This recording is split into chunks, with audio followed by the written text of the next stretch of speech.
ওই যে কফি বিক্রেতা সে বললো আপা কফি খান, পরে আমার হাজব্যান্ড বললো না কফি খাবো, টাকা দিব কোত্থেকে, ভাঙতি নেই।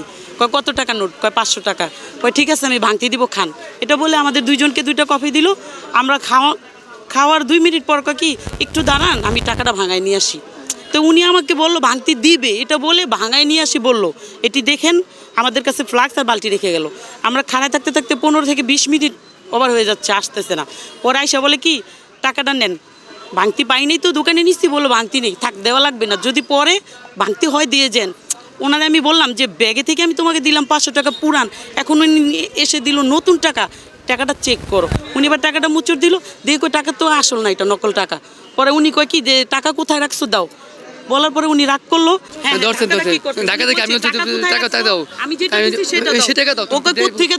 এরকম করে টানাটানি করতেছি, হ্যাঁ এরকম করতেছি।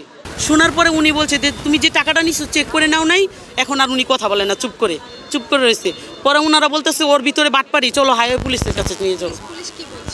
উনি বলছে আমাদের ঠিক আছে, ওর সমস্যা সমাধান করবে। আমার মনে হয় ওর সাথে আরো চক্র আছে, আগে এটা সমাধান করুক, নাহলে যত টুরিস্ট আসবে সবাই সাথে এরকম আমাদের চেয়ে তো বেশি খারাপ অবস্থা হবে। আমি এই টাকাটা আমার না, আমি সহজ করে বলতে পারবো এই টাকাটা আমার না, বুঝছেন? এই টাকাটাও আমাকে দিছে।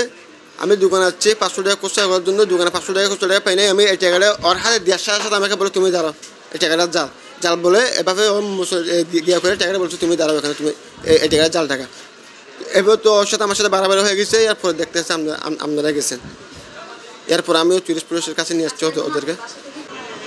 প্রকৃত এখানকার ব্যবসায়িক না, আমরা যেখানে এখানে দিনে 24 ঘন্টা ব্যবসা করি, ও এখানে ব্যবসা 1 নম্বরে করে না। এই যে আসছে রাউন্ড একটা দিছে আবার চলে যাবে, ও ব্যবসা করে লাভ নিতে। তা এখন ও জাল ব্যবসা আর জাল টাকার ব্যবসা করে কিনা সেটা আমাদের দেখার বিষয় না, আর এমনকি আমরা জানিও না। কিন্তু ওরা আমরা মুখ চিনা চিনি, কিন্তু তার প্রকৃতভাবে আমরা এখানে চিনি না। আপনারা জানেন যে ওই যে এই ঘটনাগুলি ঘটার আগে যে ক্রান্তিকাল অতিক্রম করার আগে আমরা একটা নির্দিষ্ট পর্যায়ে নিয়ে আসছিলাম। আমরা মেন রাস্তার পাশে কোনো কিছু বসতে দেই নাই এবং কোনো হকার রাস্তার মধ্যে বসতে পারে নাই। সুগন্ধার পুরো রাস্তাটা একেবারে ক্লিয়ার ছিল। আপনারা জানেন যে এই ঘটনার পরে এখনও থানা পুলিশও পুরোপুরি সক্রিয় হয় নাই। যে যারা হকার আছে তারা আগের মতোই রাস্তার উপরে বসে যাচ্ছে। যে আমাদের যে ম্যাজিস্ট্রেট সাহেব যিনি আছেন উনিও এখনও আসেন নাই, বা বিচ কমিটির লোকজনও সক্রিয় না।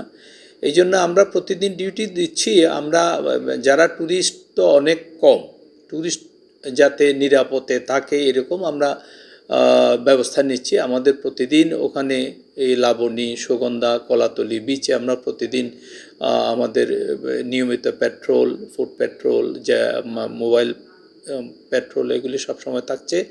যে ট্যুরিস্টের নিরাপত্তাটা আমরা দেখতেছি, কিন্তু হকারদেরকে আমরা আপাতত আগে যেভাবে আমরা সরাই দিতাম এভাবে দিচ্ছি না। কারণ এটা কয়েকদিন পরেই আমরা, যেহেতু পর্যটকও অনেক কম, যে আমরা আশা করছি যে কয়েকদিনের মধ্যেই থানা পুলিশও যখন সক্রিয় হবে, ম্যাজিস্ট্রেট সাহেব আসবে, বিচ কমিটির লোকজন আসবে, আমরা সবাইকে নিয়ে সে আগের মতো সুন্দর একটা ব্যবস্থাপনায় নিয়ে যেতে পারবো, এটা আশা করছি।